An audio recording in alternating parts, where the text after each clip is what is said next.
Hi, everybody, and welcome back. We are jumping into the second session here of the communication sessions, which is a group. We're in the living room here with a wonderful group of people. And thank you for joining us on Periscope or on the cached version of this video afterwards. We hope you enjoy. You can actually go back and find session number 1. This is session number 2, and we're meeting every other week. And you're welcome to join us if you're in the Calgary area. Every other week here in this home, you can email us, Rowan at GatewayVictoryChurch.com for details. But thank you for joining us on video or, like I said, on the cash version afterwards. And for all of you real people in a real room, hi, and thanks for being here. Say hi to me. All right. Hi. Otherwise, people don't believe you're there, right?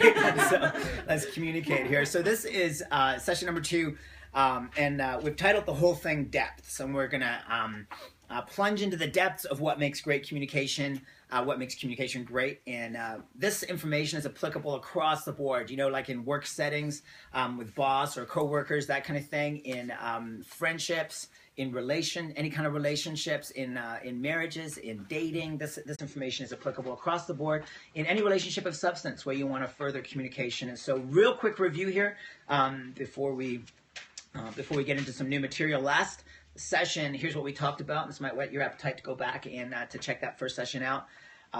Here's what we said. He said we're complex as individuals, and we really agreed, especially pertaining to some people in the room. You know, like, yes, we're complex and we're vastly different, and it matters. And that was our statement last week, just to kind of review that together, that, hey, you know what, we're not easy to read, you know. I mean, that we all have different levels. We're complex. Last week we went and we took 16personalities.com. You can actually go there and take a personality test. If anybody hasn't done that in the room or on Periscope, I encourage you to do so and share that information with people that you're close to. Another option for that is the flag page. You can Google that, and that's another great way to get information about yourself. But whether you're looking at your personalities, your giftings, or your strengths, I tell you what, this is just proof that we are complex, that there's many different levels to us, that there's so much to know and to learn about another person, and that we're vastly different. And even if you think you're similar to a friend and it's your similarities that brought you together, or to a spouse, or what have you, you know, we're vastly different, and we can spend a lifetime getting to know each other. And we said that it matters, that it really matters, because we're on different pages and we want to communicate and get on the same page. Here was another statement that kind of summarized what we talked about last week. It said the whole point of communication is to truly understand someone else, which is, it kind of shakes you a little bit, because we think that the point of communication is to really get our point across. Isn't that right? But no, the point of communication is to really understand someone else, and to really find out what makes them tick, and to really begin to, you know, become a student of somebody else. And then the last statement that we talked about last week was this, that to learn someone's language is to learn the sum total of the way that they think. To learn someone's language is to learn the sum total of the way they think. And so that's what we talked about last week, that we're different, and that it matters, and that we really want to understand each other. Listen, for great communication to take place, for an increase in quality of communication to take place, we have to have an increase in our desire to understand the person that we're communicating with. Do y'all follow that? In order for an increase in quality of communication to take place, we have to have an increase in our desire to understand and to truly understand someone else. Otherwise, it's just more of the same. All right? And so it starts with us. It starts with the way that we see communication, and the fact that we really want to understand someone else. We said it this way, and this is a statement that can kind of catch in your mind. Think about a marriage. You can either become a student of that other person or a critic of that other person. Man, isn't that true? You've been married longer than half an hour. I mean, that's true, right? You can become a student of that person over time, or you can become a critic of that person over time. That applies to any long-term relationship. And, of course, we want to be students of each other. Isn't that right? All right, so here we go. Today we're going to break open some new material, and we're going to look at the different levels, the different depths of communication. And I think you'll find this extremely useful in navigating the relationships that are important to you and the communication, okay? And so here we go. Today we'll be looking at the levels of communication. I want you to write in your first blank there. Number 1 is small talk. All right, it's the first level of communication. Someone give me an example. Someone give me an example of small talk. The weather. The weather, yeah. So like, you could have small talk with just somebody that you're kind of waiting in line with at the bank, or with the teller, or you can have small talk when you first get into the office at work, right? It's just kind of small talk. Kind of stands to reason. We don't need to explain that a whole lot. Small talk. Next level of conversation, though, would be this. Next level down would be facts. All right, so after small talk, your second blank there is facts. So you're going to be, after small talk, just kind of talking about stuff that doesn't really matter. You could say something like, well, the fact of the matter is, the reason that we're having such warm weather, well, maybe that's not fact, if you knew where I was going there, but you can say, the fact of the matter is, or did you know, and you're sharing a fact, right? It's a level of communication that's deeper than small talk. It's moving down a little bit into the levels of communication to talking about facts. I don't know if you can tell what the next level would be, but your third blank there is this. It's opinions. Okay? So you're talking in small talk, then you're talking facts. If you want to drop down in another level of communication, then it's opinions. Okay, so heads up here for a second. If we were sitting around as a group and we were talking, and I even noticed this tonight as we all kind of filed in and took our places or whatever, there's all kinds of small talk and chit-chat and stuff going on, right? There's facts in there, maybe just facts about our lives or just kind of relaying information, that kind of thing, right? Listen, something changes when somebody in the room says, well, you know what I think about that? Isn't that right? There's a different feeling from the small talk and from the facts when someone says, I've got an opinion about that. Right? You know what I think about that? Or I just think that, like as soon as someone says that, things have taken a different direction. Things have gone a little bit deeper in the communication, even in a small group kind of setting, much more so between two people. As soon as someone just opens up and says, my opinion on that is, can anybody think why that would be? Why does that change the level of communication? Why does that open something up that's deeper? Anybody think? Give me some feedback. Conflicting opinions. Right. Conflicting opinions, absolutely. Anybody else have a thought on that? It makes you vulnerable. Makes you vulnerable. Okay, so here you go. Yeah. Conflicting opinions. There could be some tension in the room. If I was to say, well, I support Donald Trump actually, right? My opinion is that he's a great, nominee for the Republican Party, right? As soon as I say that, I open myself up to potentially some criticism or some agreement, all right? So it's vulnerability and it's competing opinions, isn't that right? It opens up to greater vulnerability. And so as soon as your spouse or as soon as your boss or as soon as the person that's working for you or a friend goes there and shares an opinion, you've got to understand something. Another level of communication has just opened up. And you can stay on small talk. Have you ever been on, with that person where you're trying to talk about something more meaningful and they keep on bumping up to, hey, did you know about this? Or, small talk, right? And you want to kind of go a little bit deeper, right? Because you got to meet somebody there in order for the conversation to progress, all right? So you've got small talk, facts, opinions. I don't know if anybody can guess, but in your next blank there, you've got this. You've got people that share their feelings, all right? As soon as someone in the room, we can bat around different opinions and we can be kind of comfortable that way, right? Like we can get to that level and be comfortable there. But as soon as someone says, that makes me feel, there's a deeper level there, right? As soon as your spouse says, or as soon as your friend says, you know what I feel about that? You know what that does to me? Right? There's a feeling there. And as soon as you share feelings, the same observation applies. You've opened up yourself to greater vulnerability. Because you can shoot down my opinion, the fact that I like I'm a political candidate, or the fact that I think that my boss should be doing XYZ initiative at work. You can shoot down that opinion, that's fine, and I may be like, well, why doesn't anybody agree with me? But when I share a feeling that I have, the agreement with that is powerful. It makes me feel so good, right? The disagreement with that, or that's a really dumb feeling, or the disagreement with that cuts deeper than if you're disagreeing with a fact that I say or an opinion I say.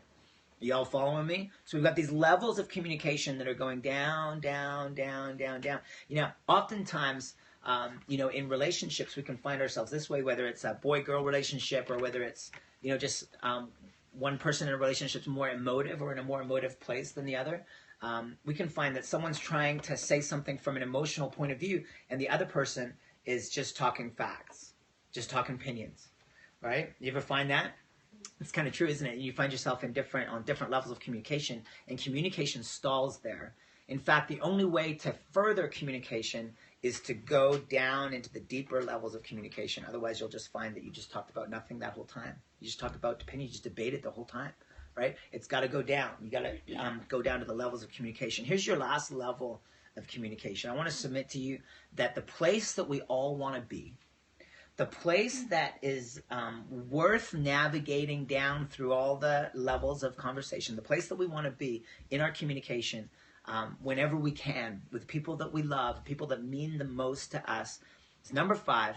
It's the place of identity and dreams. The place that we dream from. The core of who we are. This is the place, when you're talking with someone on that level, husbands and wives, couples, those are the conversations where you just don't want them to end, where you pull up at the side of the house, the babysitter's waiting on the inside of the house or whatever, but you sit there and you're having one of these conversations. You've progressed down through some small talk, facts, opinions, ideas, feelings. You kind of went there and heard each other out. And now there's this other level that's starting to emerge. And you sit there in the vehicle and you talk for another hour because, it doesn't matter how bad you got to use the bathroom. You just got to hear that conversation out. It's the kind of conversations where time flies, right? Where you're like, that was like an hour. That was like the most powerful lunch I've ever had. That was an hour, or like, Mara and I, we call them our 2 a.m. conversations, right? And all the kids are in bed and we've done the work that we've had to do and we're just kind of unwinding or whatever, and we end up talking and the feelings get shared, and then we get to this deeper level of things that we dream about, things that we want, and those are the conversations that we live for, isn't that right? Those are the conversations that you have when you're dating and you're on the phone for hours, right? Those are the conversations that you have like between friends, that you're like, that person. I don't know if I've connected that deeply with another person, another friend like that before, right? Where that communication happens. Listen, whether it's in our relationships that matter to us, or because we're a Christian group talking about this tonight, we're all from the same church. This is where we want to get with God. Isn't that right? Do you ever feel like you're on small talk with God? Or just kind of the level of small talk or facts or opinions or whatever. And as you progress down through prayer, or maybe it's happening in, a half hour, 40 minutes of praise and worship, and you're just kind of progressing down through the different feelings. Do you ever get to that place where you're just telling God your feelings, whether you're frustrated or upset or happy or anxious, whatever it might be or whatever. And then if you stay there, you get down to this level with God where you're talking the core of who you are. That's the place that we just want to live from, that we want to stay at. But we are unaware of that depth, even in ourselves, until someone takes the opportunity to hear us there. Till someone takes the time to understand and to know. Until someone takes the risk of going down through maybe conflicting opinions and down through feelings and navigating whatever is there. Until someone cares enough and takes the risk enough to go there, we don't allow that area of our innermost being to become exposed, right? But we have the gift of being able to do that for each other, to really care, to really want to understand. And so I propose that this provides us a template for our communication, because the small talk, it's great. It's an initial, it's great. It kind of gets you acquainted. Oh, but there's more. The facts and the opinions, it's great to kind of spar opinions and ideas with somebody, and there's a lot of reward in that. And it's great to be able to share your feelings and, feel understood for who you are and what you feel and what you've been through and why it mattered. But the place that we want to go is this 5th level. Whether it's with God, whether it's with our spouses or with each other. But the problem is we haven't known how to get there. Isn't that right? You're like, we had a great conversation 6 months ago, but I don't know how to get there again. Isn't that right? That we used to connect so deeply when we were dating, but I don't know what, there's just stuff in the way. Isn't that right? We have those obstacles to getting to where we want to get, whether it's with God or with each other. A couple of things on this template here. Remember this: the deeper the communication, the more opportunity for enjoyment and effectiveness there is. Those are your next blanks. The deeper the communication, the more opportunity there is for enjoyment and effectiveness in your relationship. We already talked about this next one here. vulnerability, the deeper the communication, vulnerability, and therefore safety is required. Some of us just don't go there because it's just not safe. It just hasn't been safe, and so we don't go there. We've learned what happens when we share deeper things, and so we don't go there, right? So safety is certainly required. Why? Because it's more vulnerable. I'm going to get myself in trouble. I'm going to encounter resistance. I'm going to be liked or not liked, depending on what I say if I go there. Opportunity, and your next one here, the deeper the communication, the more opportunity for hurt and rejection there is. Tell you what, when I first began to learn and kind of put some of this down and just kind of like think about some of this stuff, I thought, how many people have I unintentionally hurt, right, or dismissed because I was on the facts or opinions kind of place, and they were trying to share more of themselves with me, you know.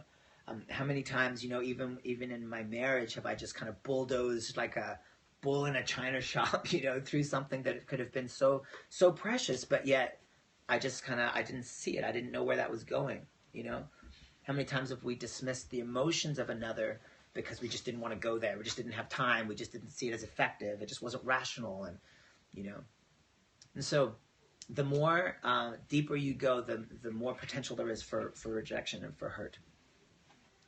And so, you know what, you can even practice doing this. You can practice having a conversation with somebody and thinking about who's going to lead down into deeper levels of communication. Let's look at this a little bit more. How can we communicate on deeper levels more frequently? In other words, how can we get there? Because, I don't know if you know you want it, but you want it. You want to get down to the deeper levels of communication. In other words, how do we get there? Number one, it takes time. It takes time. We need to create the time that's needed for this. You know, for couples, we did this when we were dating, didn't we? We created copious amounts of time. I mean, we had friends when we were dating that were like, hey, hello, I'm still alive. You know why? Because we're pushing everything, sorry about that, and everybody aside, right? Just so that we can create that time. And what happens, right? We become a little bit more familiar. Kids come along, jobs come along, busyness, you know, whatever. And one job, two jobs, you know, two different careers in the same home. And you know what happens is there's just no time. You know, Mary and I have thought that, you know, like halfway through a week, we're like, wait a second, we haven't really connected.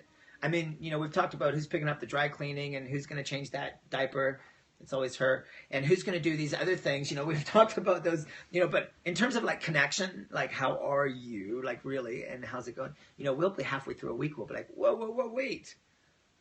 We got to connect deeper, right? We got to create the time that's needed for this. And I'm telling you, it's true, whether it's a friendship or a boss-employee relationship, whatever kind of a couple relationship, that time doesn't just automatically happen. Isn't that right? You got to make that happen. You've got to make your relationship a priority, the priority that it's meant to be, right, that you started off with. Number two, it takes repetition to continually go there. You want to be able to find the way down into the heart of another person, to touch base with that identity and those dreams by going there continually, right? If it's a once a year thing, it just doesn't happen to the same degree. You know, what if it could be a weekly thing, where you really connect with the soul of another person daily or weekly? Like that repetition makes that path easier because you've seen it before. You go there, and then you can touch that place. Number three, it takes understanding. It takes understanding. You got to reinforce your agenda is to understand. You got to reinforce that agenda to yourself and to your partner. You got to recognize who talks more freely between the two of you, and take turns talking. You know, Mary and I came to this point once where we did this in a restaurant where I think it was, I can't remember if it was a spoon or a napkin or something, and we said, whoever has this napkin or this spoon, whoever has this item gets to talk. And the other person can't talk until the person that has the item that's allowing them to talk gives it to them and says, I'm done. I mean, that's really powerful, right? Because, you know, Mara, for instance, you know, she doesn't vocalize things quite as readily as I would, you know, because I'm gift of the gab, as they say. And so Mara, I would think that she'd be done because she would pause, right? And then I would jump in with what I had to say about what she just said. And she wasn't done, right? There's this whole backstory and this whole, I mean, she was just starting, you know, and so to give the person that talks less the more time and the more space, and for me to say, I don't want to just the next part of what I'm going to say. I want to understand where you're coming from. I want to know the page that you're on, not just the topic that we're talking about, like we mentioned last time. The next one there is it takes space. It takes space. Oh, we've found this, especially like over the last like 6-8 months or whatever, we've just become aware of how quickly kids are in bed. This is our scenario, right? We've got young kids at home and a couple of preteens or whatever. When the kids are in bed, it's like 8:30, 9 o'clock, 9:30 sometimes, and they're finally in bed or whatever. We've noticed this, that our laptops will open up, our phones will come on or whatever, and we're doing all those things that we didn't get a chance to do since 5 o'clock, since we got home and it was dinner time and kid time, and right, and we're doing all those things. And an hour and 2 hours and 3 hours can slip by, right? And we haven't made that space. Right? And so to turn those things off, I tried it the other day. It didn't actually kill me. You could, if you turn the devices off and create that space. Listen, it doesn't just happen, right? You've got to do it. You've got to make it happen. So it takes space, and to eliminate distractions and to kind of get to the place. You know what? I just want to be with you, and I want to be fully present, right? I want to be 100% present with you right now. That's a beautiful gift to be able to give somebody. Yeah. The next one here is I want to say is it takes transitions. It takes transitions. I want to encourage you, no matter what relationship it is of value, to be aware of these transitions as they take place. You can do this tomorrow when you're sliding to work and all the little small talk conversations going on. Right? Someone's going to start to bring up facts, right? Someone's going to have an opinion about something. If you're sitting with somebody in the lunchroom or whatever, you're out walking with a friend over lunch hour or something like that, or a coworker. You can actually do this, because opinions are going to start to come out, right? And then you can say, so how do you feel about that, right? And you can begin to lead or transition the conversation down into deeper levels. You can be aware of other people doing that to you. They're not necessarily doing it consciously, right? But they'll drift down into deeper levels of communication, and if you'll go there with them, that can be really, really rewarding. Okay, so watch for transitions, watch for indicators that can lead you to the next level. Real quick here, a couple of practical how-to exercises to help you get there. This works in a friendship situation, I suppose, a boss-employee situation, works for sure for couples or whatever. If you can find a way to dream together, then you are touching base with something that's core. Like if it's sincere. Like if you're sitting down, husband and wife or whatever, and you're saying, so where do you want to be 5 years from now? Or like in our retirement, what would you want it to look like? Once you start asking and talking about those kinds of questions, you're dreaming, and you're automatically going down to that core level. Okay, so learn to dream together. If this is genuine, it's done from a deepest level. Another idea here, a practical how-to, is to establish a list of deeper questions and leading statements to use. Establish a list of deeper questions and leading statements to use. We talked about a great one last week, which was this, and this kind of becomes your mantra after a little while. Whatever is to say this, help me understand what you were talking about back there. Or, wait, what you just said there, I don't quite understand. Can you help me understand where you're coming from? That question right there, we said it last week, right? It's an incredible gift to be able to give to someone else. It's a leading question, and you'll be rewarded for using it. This is another great way to do it, especially with couples, really close friends. This would work as well.